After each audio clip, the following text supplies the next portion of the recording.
ahead. So this is a type of summary of the prokaryotic structures. तो plasma membrane हम जानते हैं, आप बिना देखे आप मेरे को बताइए speciality of plasma membrane. Point number 1, उसमें क्या होता है? दैट दे हैव, नहीं आप डिफरेंसेस बताएंगे, सिमिलरिटी तो बताने का कोई जरूरत नहीं है, मतलब how is it different from eukaryotes आप बताएंगे। तो हमने क्या देखा, एक तो उसमें होपानॉइड होता है, तो जो स्टेरॉइड्स होते हैं they are hopanoids which are not true steroids, ठीक है। उसके बाद उसका जो मेम्ब्रेन है वो आपका कीमोटैक्सिस मतलब आइडेंटिफाइंग करने में मदद करता है। ओके, तो ये सब कुछ यूनिक चीजें हैं। चलिए, प्लस उसमें आपका जो रेस्पिरेशन के लिए भी आपका है, that is called what, mesosomes. Okay, and aerobic respiration के लिए भी हमने क्या देखा था, किसी किसी बैक्टीरिया में थाइलाकॉइड्स हो जाते हैं। What are thylakoids?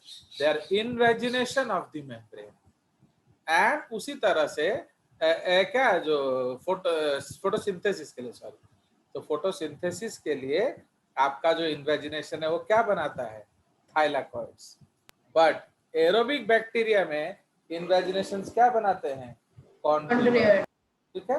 तो ये उनका इधर से वो आंसर बनने वाला था, बस थाइलाकॉइड। इधर नहीं, वो मैं पूरा आपको डिटेल पढ़ा चुका हूँ। एंड एज यूजुअल, याद है सर, कल आप बता रहे थे एज यूजुअल तुम क्लास में सोता है इसलिए आपको पता नहीं चलता है। सोया नहीं था चलिए, सर। अब गैस वैक्यूल, ये एक बहुत इंपॉर्टेंट कंसेप्ट है। ओके, इसको आप याद रखेंगे क्योंकि अदर सेल्स में किस तरह का वैक्यूल होता है, बोलिए, सैप वैक्यूल, मेम्ब्रेन, नहीं सैप वैक्यूल। सैप वैक्यूल मतलब उसके अंदर फ्लूइड्स होते हैं, पानी होता है, बट इसके वैक्यूल में क्या होता है, एयर होता है। तो ये उसको बॉयंसी में मदद करता है। ये एक बहुत इंपॉर्टेंट फीचर है, ओके, याद रखना। राइबोसोम्स हमने ऑलरेडी डिस्कस किया, 70s का होता है। और क्या डिफरेंसेस है, 50+30। और क्या डिफरेंसेस है, उसमें आपका EPA साइट्स होते हैं। और क्या डिफरेंस होता है, पॉलीजोम कंसेप्ट होता है। और क्या डिफरेंस होता है, पहला अमीनो एसिड टीआरएनए कौन आता है, एन फॉर्मिल मिथ्योनिन। बस समझ में आया। अब इसलिए आप लोग क्या है ना, माइक्स को ऑन रखो एंड बोलते जाओ, ये तो आपका समरी है, ये आपको बोलना चाहिए। अब तुम देखो, अगर आपका स्कूल में एग्जाम आया, जैसे सैम की मम्मी बैठी है, वो कंसर्न होंगी, अरे यार स्कूल वाले तो कुछ पढ़ाया नहीं। अब आपको सपोज आया डिस्कस 10 पॉइंट अबाउट मोनेरा, हो गया 10 पॉइंट, नहीं हो गया सैम? yes, इसमें तो 12 पॉइंट है yes. शायद, 1 2 3 4 5 6 7 8 9 10 11 पॉइंट तो ये है, तो आपका आराम से 5 मार्क मिलेगा कि नहीं? तो इसलिए ये स्कूल का काम हमारा इस एक चैप्टर में, एक पेज से हो गया। फाइन, तो राइबोसोम्स का यूनिकनेस हमने डिस्कस कर लिया। चलिए, और एक और यूनिकनेस बताओ जो छूट गया, उसमें 3 आरआरएनए होते हैं, जबकि यूकैरियोट्स में 4 आरएनए होता है। समझ में आया? 28 18 5.8 5, बट प्रोकैरियोट्स में कौन सा होता है, 23 16 5। So 3 different rRNAs are there. All of you, Nandita and all, everybody is listening. ये जो पॉइंट्स sir. आप आज क्या Yes, करेंगे, सुनो, एक चीज याद रखो, जजेस का बात मानोगे तभी आपको फल मिलेगा। मैंने आपको क्या समझाया था कि इवन क्लास 10th में आप पूरा जेजे सर का कॉपी पढ़ोगे तो इससे ज्ञान मिलेगा, कोई एग्जाम नहीं मिलेगा। समझ रहे हो? क्योंकि इतना पढ़ के जाओगे तो प्रेशर नहीं हो जाएगा। दूसरी बात, अब जो मैंने आपको पढ़ाया, सपोज मोनेरा आपका मैंने 60 पेज पढ़ाया, अब उससे आप समरी निकालेंगे 5 पेज, तो वो आपका केवीपीआई ओलंपियाड के लिए काम देगा। जो बुद्धि विवेक मैंने दिया है वो इंटरव्यू, आईबीओ, कैंप, ये सब के लिए काम देगा, आईएनबीओ इसके लिए काम देगा। जो 5 पेज आपने समराइज किया, एवरी चैप्टर, जो भी चैप्टर में पढ़ाऊं आप उसको 5 पेज में समराइज करिए, तो वो आपका हो जाएगा केवीपीआई और एनएससीबी। एंड उस 5 पेज को फिर एक पेज में समराइज कीजिए, वो आपका हो जाएगा नीट। समझ रहे हो? तो आप शुभम एंड ऑल ये वाला पेज का फोटो खींचो, सब स्क्रीनशॉट ले लो। Okay, take the screenshot and इस पॉइंट्स का डिटेल मेरे को एक पेज लेके सबको होमवर्क भेजेगा। ओके, ना तो एक पेज से ज्यादा होना चाहिए और ना ही एक पेज से कम। कोई शक? Yes. So I want only as minimum you can write। माने मैं देखना चाहता हूं कम से कम में आप ज्यादा से ज्यादा डाटा कैसे पूछते हो। तो you don't need to use preposition, conjunction, interjection, parts of speech. Okay, तो आपको ये जो 11 सबने ले लिया स्क्रीनशॉट, तो मुझे सबका मिल जाना चाहिए। जिसका नहीं मिलेगा उसका 1000 रुपए फीस बढ़ा दिया जाएगा, फाइन कर दिया जाएगा। ठीक है सर? अभी नहीं, होमवर्क है ये। चलो ओके, नेक्स्ट इंक्लूजन बॉडीज। ये आपका इंपॉर्टेंट टॉपिक है। तो इसमें स्टोरेज है कार्बन का, फॉस्फेट्स का एंड अदर सब्सटेंस। जैसे हमने नाइट्रोजन भी रोका। ओके, न्यूक्लियोइड ये आपका जेनेटिक मटेरियल है। पेरीप्लाज्मिक स्पेस ये क्या है? This is the gap between the two. तो आपको इसमें बताना है कि ग्राम पॉजिटिव ग्राम नेगेटिव का स्टोरी बताना है। इसमें सेल वॉल्स का भी थोड़ा स्टोरी बताना है आपको। कैप्सूल स्लाइम लेयर्स के बारे में थोड़ा सा बताना है। ओके, फिम्ब्री एंड पिलाई, इसमें फर्क अगर आपको कुछ पता है तो बताना है। फ्लैजेला के बारे में बताना है, एंडोस्पोर के बारे में बताना है। अंडरस्टूड? तो ये आपका समरी हो जाएगा। एंड ये जो आपने एक पेज कॉपी में लिख लिया, ये आपके स्कूल एग्जाम्स के लिए बल्ले बल्ले हो जाएगा। अंडरस्टूड? कोई शक? अभी देखो नो भी आपने मतलब सबके बारे में थोड़ा थोड़ा लिख के आपको भेजना है। ओनली टोटल 1 पेज होना चाहिए। समझ में आया? ना 1 पेज से ज्यादा और ना ही 1 पेज से कम। फाइन। अब क्या लिखना है, अब उसको मैं मार्किंग करूंगा। समझ रहे हो? तो जिसने सफिशिएंट पॉइंट्स दिया है उसको मार्क भी मिलेगा। ओके, चलिए मैं भी तो देखूं आपको क्या मालूम है उनके बारे में। ठीक है, चलो इसमें सैम को थोड़ा एडवांटेज है क्योंकि उसके पास नोट है, तुम लोगों ने नहीं लिया इसलिए तुम्हारे लिए थोड़ा सा सुविधा है। चलिए, तो ये वाला पॉइंट मैं थोड़ा आपको करा देते हैं। That is called your conjugation. Now bacterial replication. तो बैक्टीरिया में जो प्रोकैरियोट में जो रेप्लिकेशन है वो मोस्टली एसेक्सुअल है, सेक्सुअल है नहीं। Conjugation is not A sexual reproduction, but क्यों हम उसको सेक्सुअल बोलते हैं मालूम है? क्योंकि थोड़ा सा वेरिएशन आ जाता है। अंडरस्टूड? जो बात है सेक्सुअल रिप्रोडक्शन जो हम लोग हायर ऑर्गेनिज्म में देखते हैं वैसा यहाँ कुछ भी नहीं होता है। तो ये सिर्फ इसलिए हम इसको सेक्सुअल रिप्रोडक्शन में रखे हुए हैं ताकि क्या आपका कोई टेक्निकल जो है वेरिएशन आ रहा है, इसलिए हम उसको रखे हुए हैं। तो इसलिए in case of asexual reproduction तो हम लोग क्या देखेंगे? In case of asexual reproduction हम लोग क्या देखेंगे? सबसे पहले है एमाइटोसिस। ओके, इसको हम लोग एक्चुअली बोला जाता है एमाइटोसिस, या इसका जो आपके बुक्स में नाम लिया होता है वो क्या लिखा होता है? That is called binary fission. Okay, so this is called binary fission. So what is binary fission? It will be described by Nandita Das from DAV. क्या DAV वो कौन सा है वो उसका स्कूल? हाँ DAV मंचेश्वर। हाँ बोलो भाई, KV मंचेश्वर एक ही बात है, बोलो। वो तो मैं आपका DAV बना दे रहा हूँ ना। हाँ बोलो। तो व्हाट इज बाइनरी फिशन बताइए, सबसे आसान है ये। तो बाइनरी फिशन में आप क्या देखेंगे? एक सेल होगा एंड उसका एक न्यूक्लियस होगा। ओके, एक cell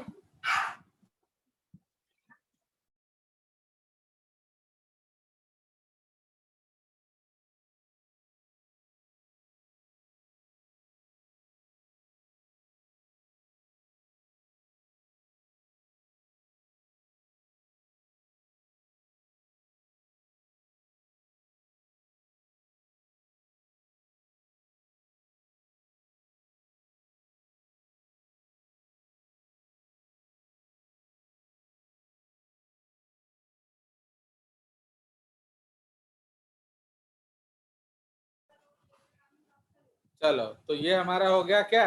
so this is the आपका ये नॉर्मल सेल है। अब ये सेल थोड़ा एलोंगेट करेगा। यार दे, बट जल्दी यार दे।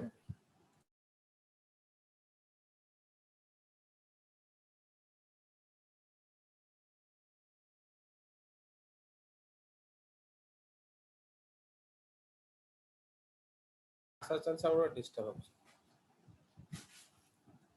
चलिए, तो ये आपका हो गया। तो अब सबसे पहले क्या होगा? देयर विल बी क्या? कैरियोकाइनेसिस। तो ये कैरियोकाइनेसिस है।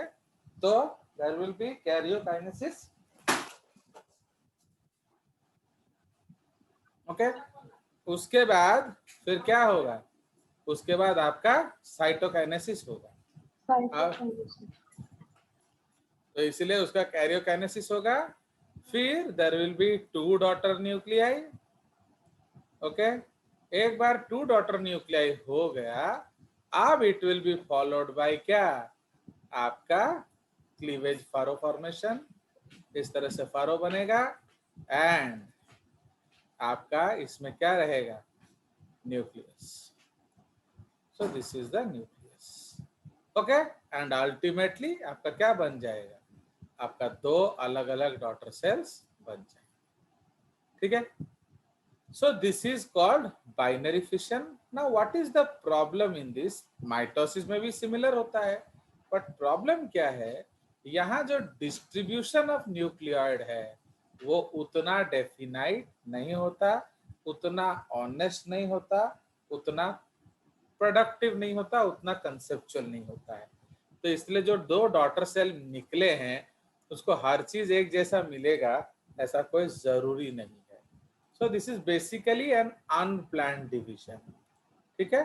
तो इसीलिए ये उतना एब्सोल्यूट डिवीजन नहीं है जैसे हम लोग माइटोसिस के केस में देखते हैं। ओके, सो मतलब अनयूनिफॉर्म डिस्ट्रीब्यूशन। यस, माने जो बंटवारा हुआ है वो ऑनेस्ट नहीं है, मतलब दोनों को इक्वल कंसेप्ट नहीं मिला होगा। ओके, तो लाइक दैट। तो इसीलिए ये हमारा है क्या? तो दिस इसमें क्या है? सिंपली डीएनए को डबल कर दो एंड बांट दो, खत्म। बट तो ये है ए माइटोसिस, इसको बाइनरी फिजन बोलते हैं। किसी किसी में अगर आप देखोगे मल्टीपल फिजन, क्योंकि जनरली यूकैरियोट्स में रिपोर्टेड है। तो अगर एक से ज्यादा बच्चे बनते हैं तो उसको हम लोग क्या कहेंगे? उसको हम लोग आपका जो मल्टीपल फिजन भी कह सकते हैं ना। एक और केस में क्या होगा? तो ये आपका हो गया एसेक्सुअल नंबर 1। दूसरा बर्डिंग है। और क्या बर्डिंग तो आप जानते ही हो।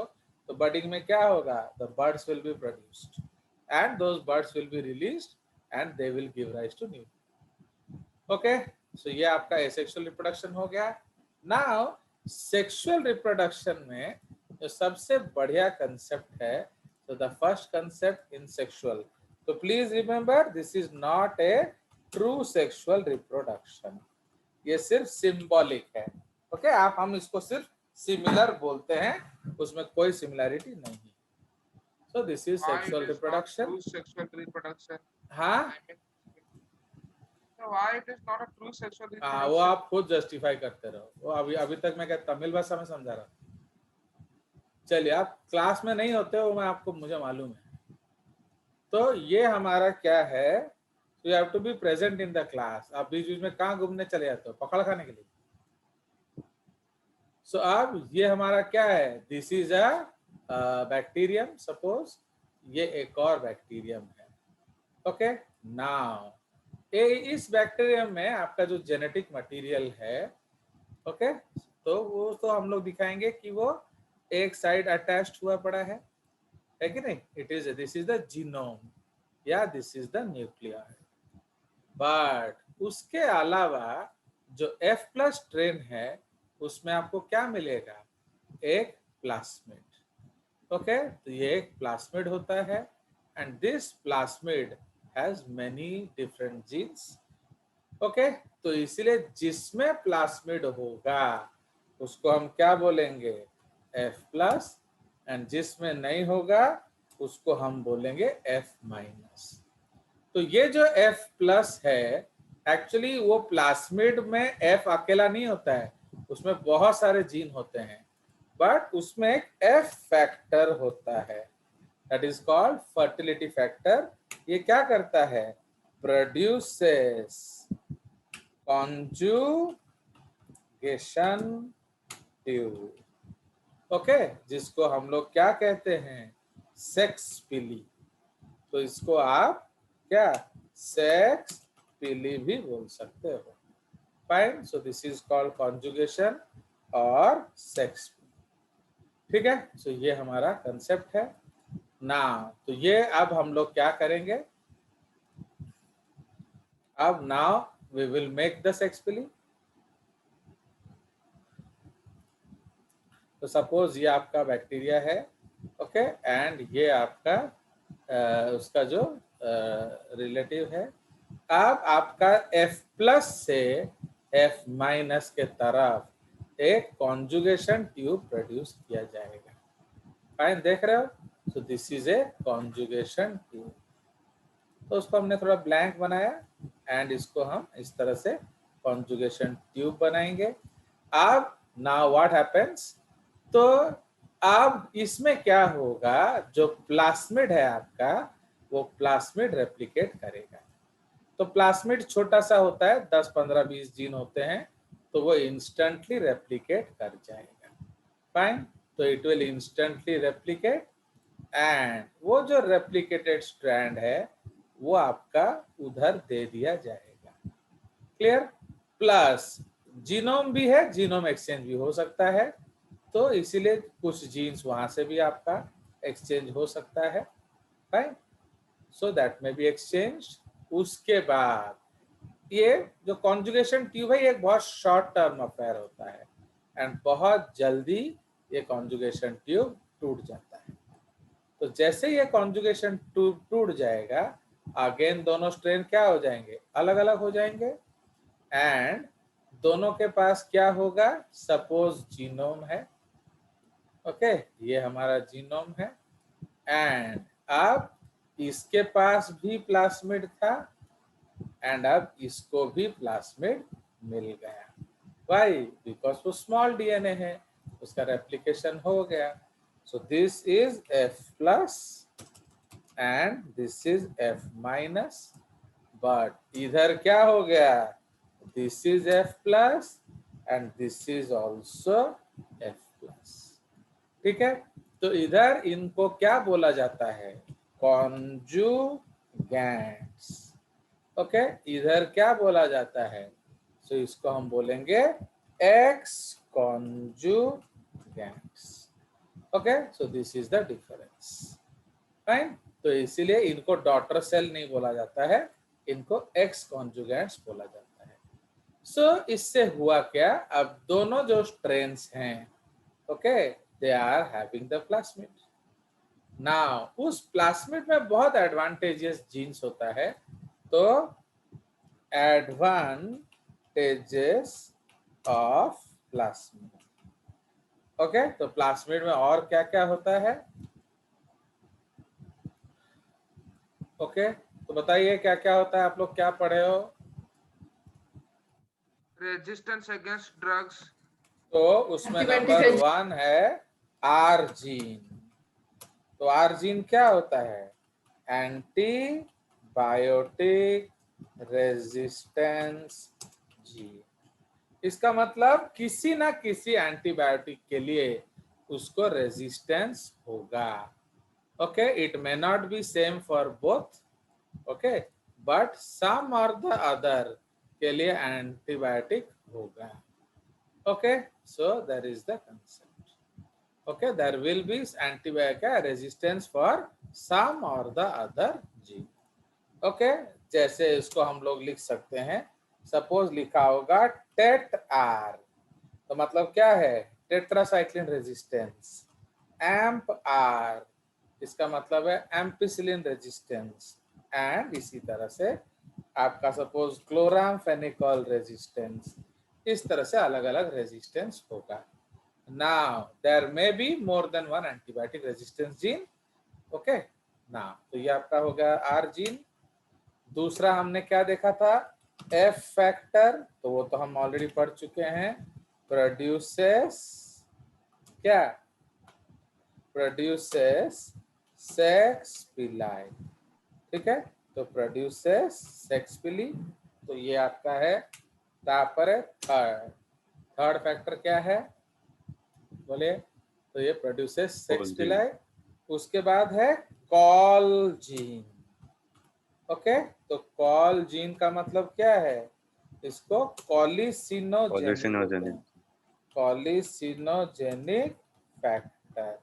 ओके, तो ये क्या करेगा? It produces chemicals that will prevent the growth of other bacteria. Okay, it produces chemical that will prevent the growth of other bacteria in its presence. Okay, तो सपोज आपके पास एक बैक्टीरिया है, तो उसके पास और कोई बैक्टीरिया नहीं होगा. उसके बाद आपका नाइट्रोजन फिक्सिंग जीन भी हो सकता है. नाइट्रोजन फिक्सिंग जीन्स, उसको हम निफ जीन्स बोलते हैं. ओके, तो इस तरह से होगा. प्लस एक और होता है हमारा बी गैल, बीटा गैलेक्टोसाइडेज जीन्स. ओके, तो ये आपका बीटा गैलेक्टोसाइडेज एंजाइम बनाएगा जो हमको लैक्टोज ब्रेकडाउन में मदद करता है. तो देख रहे हो, तो इसमें ऐसे बहुत सारे अलग अलग एंड और भी हो सकता है. सो एंड प्लीज रिमेंबर, सब में सेम नहीं होगा. तो किसी में कुछ होगा तो किसी में कुछ होगा. ओके, बट अगर प्लास्मिड है तो आपको ये सारे एडवांटेजेस उसके साथ मिलते हैं. अंडरस्टूड? सो ये आपका हो गया conjugation. Okay, so this is the type of reproduction. चलिए, तो उसके बाद आपका एक और टाइप ऑफ होता है. सिंस आप लोगों ने आज प्रॉपरली बिहेव किया, तो मैं आपको बता देता हूं जो स्पेशल केस है. That is called hyper conjugation. Okay, now hyper conjugation में क्या होता है? इसको हम लोग लिखते हैं HFR cross F minus. Okay, तो ये इस क्रॉस को हम बोलते हैं हाइपर कॉन्जुगेशन.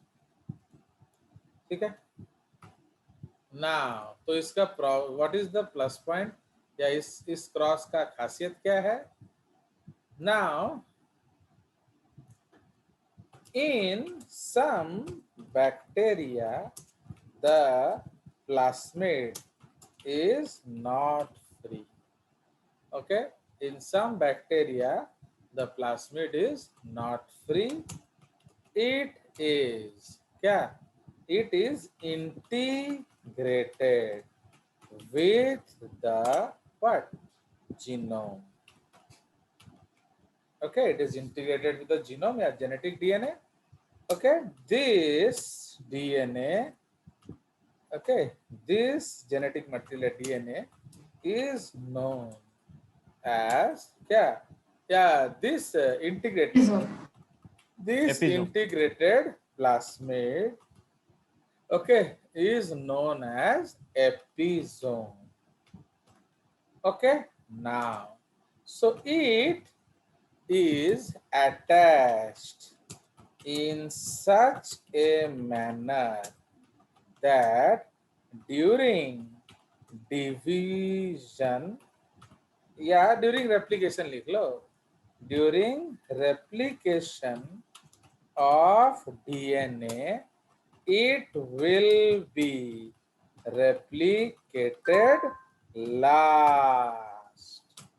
समझ रहे हो?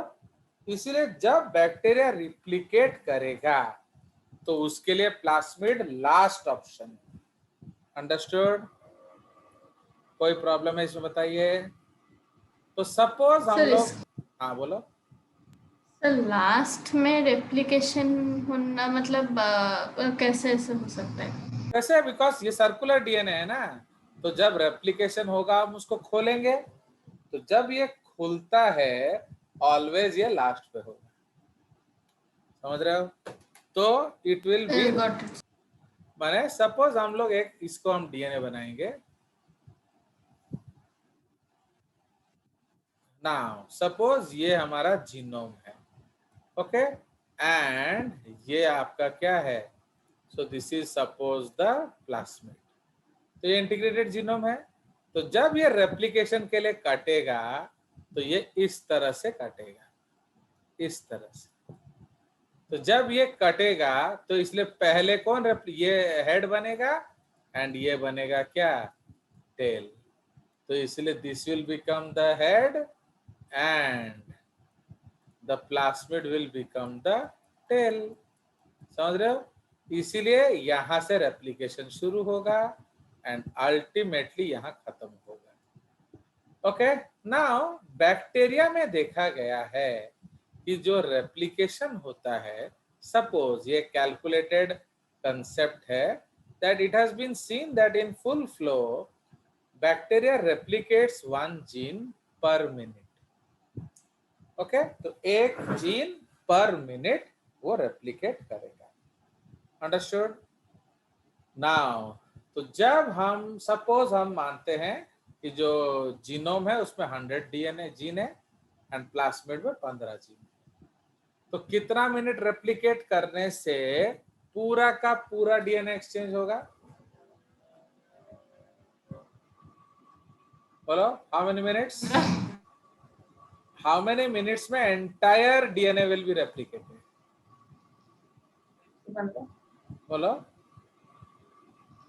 115 मिनट्स. मतलब आपका कॉन्जुगेशन कितना दूर रुकना चाहिए? 115 मिनट्स. तो क्या 115 मिनट्स के लिए कॉन्जुगेशन रुकेगा? नो. नो. तो इसका मतलब क्या है?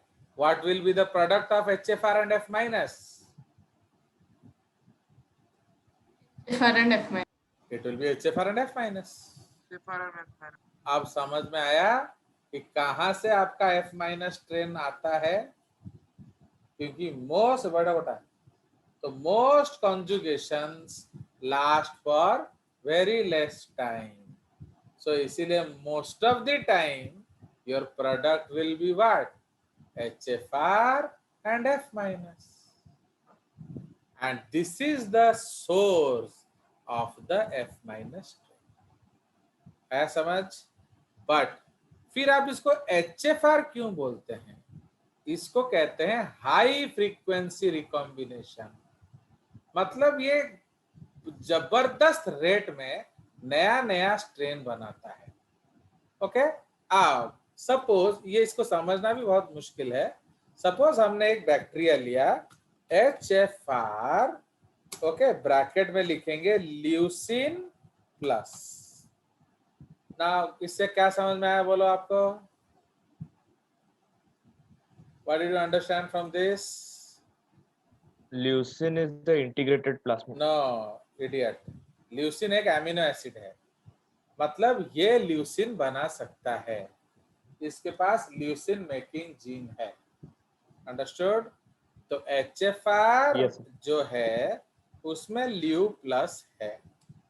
अब इसको हमने क्रॉस किया F माइनस के साथ, ये ल्यू माइनस है. तो क्या समझ में आया? ये ल्यूसिन नहीं बना सकता. तो ये ल्यूसिन नहीं बना सकता है. बट जब रेप्लिकेशन हुआ, ओके भाई, जनरली तो शॉर्ट टर्म कंजुगेशन होगा. तो इसको हम लोग लिखेंगे क्या, इसको हम लोग लिखेंगे शॉर्ट टर्म कंजुगेशन।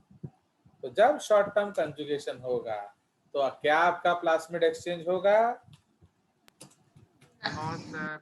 नहीं No, होगा। तो इसलिए आपका प्रोडक्ट क्या बन जाएगा? HFR cross F minus. But अल्लाह की मर्जी से उसे ल्यूसिन जीन जीनोम से मिल गया। Okay, so are these two F minus same? क्या ये नो और सर, ये No, F sir. Minus No, sir. Same है? बोलो। No sir. तो साला बैठे बैठे एक तो वेरिएंट बना दिया, तो एक वेरिएंट बन गया कि नहीं? Yes sir. तो बैठे बैठे एक वेरिएंट बना दिया। इसी को कहते हैं, सपोज, एक minute, suppose suppose suppose suppose ये कंजुगेशन सिर्फ 1 मिनट हुआ एंड उसने क्या किया, 1 मिनट के कॉन्जुगेशन से एक वेरिएंट बना दिया। मतलब अब ये जो F माइनस है ये पहले ल्यूसिन डिपेंडेंट था, अब क्या हो जाएगा? अब Independent. ना, अब इसको समझिए। तो अब मैं आपको एक रेप्लिका प्लेटिंग करता हूँ। देखो ये सब जेजेस बायोलॉजी है, ये सब समझोगे तो केवीपीआई होगा। आया समझ? तो इसको हम रेप्लिका प्लेटिंग एक्सपेरिमेंट बोलेंगे। तो रेप्लिका प्लेटिंग एक्सपेरिमेंट का मतलब क्या है, हम प्लेटिंग करेंगे बैक्टीरिया का। तो बैक्टीरिया अगर कल्चर में होता है, तो सपोज ये एक पेट्री डिश है, इसमें हमने अगर अगर लिया था, अब इसमें हम कुछ स्ट्रेन्स ले लिए हैं। ओके, सपोज हमने ले लिया कौन सा, जो F माइनस ल्यू माइनस। ओके, अब F माइनस ल्यू माइनस सपोज हमने इसमें लिया है एंड इस स्ट्रेन में ये जो मीडियम है ये एक मीडियम है, अब हम एक और मीडियम लेते हैं। ओके, एक और मीडियम। तो अब ये आपका मिनिमल मीडियम कहलाता है। This is called minimal media, मतलब नॉर्मल कुछ है। जैसे सैम जो है उसको रसोई आता है ना, नहीं आता है? आता है थोड़ा बहुत। थोड़ा बहुत माने क्या, भात और डाली तरकारी बना सकते हो? कुछ कुछ हाँ। कुछ कुछ माने पेट शांति होगा ना, मम्मी को बताना पड़ेगा। हो जाएगा। हो जाएगा। चलो, तो इसका मतलब अगर चावल दाल सब्जी दे दो तो सैम खुश। Shubham, what do you need? Can you cook from anything? ये सर थोड़ा थोड़ा मतलब तो सिंपल चीज बकवास मत, एक चीज याद रखो, मेरे क्लास में बकवास मत किया करो। आपसे मैंने सिंपल बात पूछा है कि क्या तुमको चाहिए, क्योंकि डैडी मम्मी जा रहे हैं अभी लॉन्ग वेकेशन में, तो अगर तुम थोड़ा थोड़ा बोलोगे तो पैसे देके चले जाएंगे। अब आप चावल दाल सब्जी खा के रह लोगे? मैंने कैन यू कुक राइस दाल करी भुजिया सब कुछ बना सकते हो ना, क्या नहीं बना सकते? ये सर मेरे अकॉर्डिंग बना सकता हूँ। मैंने खुद खा लोगे तो जी लोगे 2-3 महीना सर। डैडी मम्मी के बगैर? जी सर। चलो गुड, तो फैंटास्टिक। संकल्प? No, sir, नहीं बना सकते। तो क्या बना सकते हो आप? What you can make and what you need, भात और डाली भुजिया सब्जी, इसमें आप क्या बना सकते हो? राइस कुक कर सकते हो बट हाँ। दाल एंड ये तो बजट माने यू कैन कुक राइस, आपको दाल सब्जी का जुगाड़ चाहिए, तो मम्मी दुकान वाले को बोल के जाएगी ना, जब वो जाएंगे तो वो बोल के जाएंगे ना, मेरे बेटे के लिए हर दिन दाल सब्जी भाजी भेज दें। Very good. नाउ नंदिता? ये सब तो मुझे भी आती है। सब आता है, मैंने आप जी लोगे मम्मी डैडी के बगैर? Yes sir. चलो वेरी गुड। तो इसका मतलब क्या है, out of all of you Sankalp can not grow on minimal media. तो तुमको मिनिमल मीडिया मम्मी ने क्या दिया? राइस, सूखा चावल, दाल, ओके, वेजिटेबल्स, अंडा उंडा सब छोड़ के चले गए। तो अब वो जानते हैं भी आप बना लोगे, बट कैन संकल्प survive on minimal media? No sir. No. तो इसलिए उसको क्या देना पड़ेगा? उसको कुछ ना कुछ आपको देना पड़ेगा। तो अब ये आपका है